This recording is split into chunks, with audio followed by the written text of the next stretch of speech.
तो तबाही खत्म हो भला कौन नहीं चाहेगा। फायर रुक गया और अब सीज फायर है, लेकिन यहां तक पहुंचते पहुंचते हर देश चोटिल हुआ और ये पूरी दुनिया ने देखा। ना तो ईरान बच पाया, ना ही अमेरिका बच पाया, और असल में सरेंडर की नौबत दोनों देशों की आई है।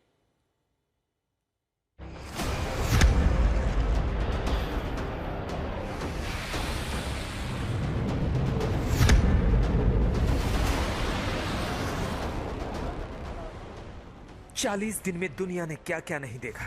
बारूदी तबाही, मिसाइल, बम गोले, आग, धुआं, शहर के शहर, इमारतें, ऑयल फील्ड सब मलबे के ढेर बन गई। ईरान, इजराइल से लेकर खाड़ी के तमाम देशों ने मौत का मंजर देखी, तबाही देखी, बर्बादी देखी। हॉर्मुज के समंदर में बवंडर रहा। तेल के जहाजों के लिए रास्ता बारूदी स्ट्रेट बन गया। अब तबाही के बाद युद्ध विराम की घड़ी आई है। जीत के अपने अपने दावों के साथ अपने प्रस्ताव हैं, अपने प्रपोजल हैं। 15 दिन इन्हीं पर बातें होंगी, मुलाकातें होंगी। अब सवाल है कि आखिर किसे क्या मिला। पाषाण युग तक भेजने की तैयारी करने वाले ट्रंप ने क्यों बम बारूद रोक दिए? क्यों अचानक ईरान के प्रपोजल पर बात करने को तैयार है? क्यों ईरान को अपने प्रस्ताव भेज रहे हैं? आखिर किसका सरेंडर है? कहीं चीन के दखल के बाद अमेरिका को एग्जिट रूट तो नहीं मिल गया जिसकी ट्रंप को तलाश थी? क्या यह अमेरिका का सरेंडर नहीं है जो यूरेनियम संवर्धन पर कुछ बोलने को तैयार नहीं है?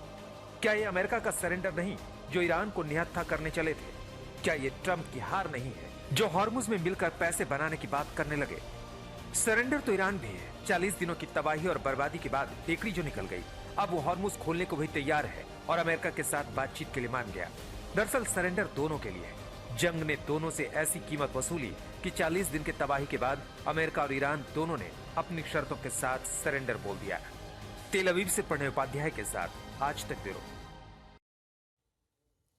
तो देखिए, बहुत से लोगों के मन में तो सवाल यही है ना कि ये जो शब्द लिखा हुआ है सरेंडर, ये किसने किया? ट्रंप ने या फिर ईरान ने? अब इसी पर बात करते हैं। हमारे सहयोगी प्रणय उपाध्याय हमारे साथ में जुड़े हुए हैं। प्रणय, सवाल यही कि इस युद्ध में, क्योंकि आप शुरुआत से कवर कर रहे हैं इसलिए मैं ये आपसे पूछना चाह रहा हूं कि इस युद्ध में क्या लगता है, किसकी जीत हुई, किसने सरेंडर किया?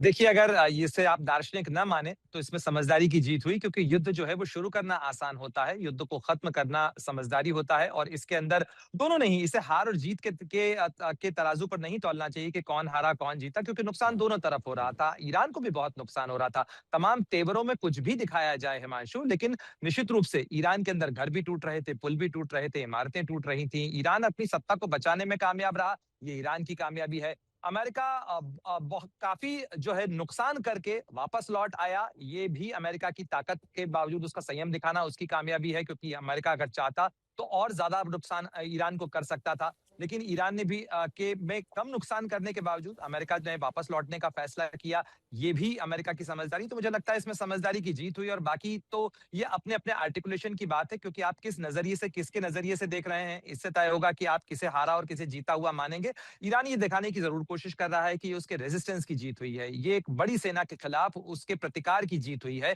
जिसके अंदर वो इतने दिनों तक न केवल 40 दिन तक टिक के खड़ा रहा, बल्कि उसने पलटवार भी जबरदस्त तरीके से किया। तो इस लिहाज से वो अपनी जीत दिखाने की कोशिश कर रहा है। वहीं अमेरिका की तरफ से ये दुनिया जानती है कि अमेरिका दुनिया की बड़ी सैन्य ताकत है, और यदि अमेरिका पूरी ताकत के साथ वहां पर बम और गोला बारूद झोंकने पर आ जाता तो बहुत तबाही हो सकती थी। और इसका जो नुकसान है हिमांशु, वो हाँ। सबसे ज्यादा नुकसान आम लोग उठाते, ईरान की जनता उठाती।